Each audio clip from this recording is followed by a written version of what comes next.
Seorang ibu curhat sempat curiga dengan anak pertama laki-lakinya yang setiap malam menutup pintu kamar menjadi viral.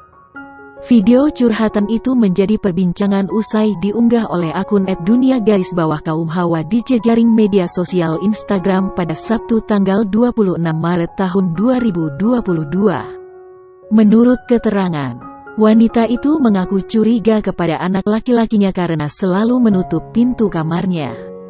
Pintu kamar itu dikatakan selalu tertutup tiap malam hingga lama sekali. Saking penasarannya, ibu itu pun dengan terpaksa masuk ke kamar putranya tersebut. Ternyata anak laki-laki yang diduga sudah remaja itu tengah mengaji membaca Al-Quran. Video viral itu langsung mencuri perhatian warga. Banyak warganet yang ikut merasakan kebahagiaan dan terharu usai menonton tayangan tersebut.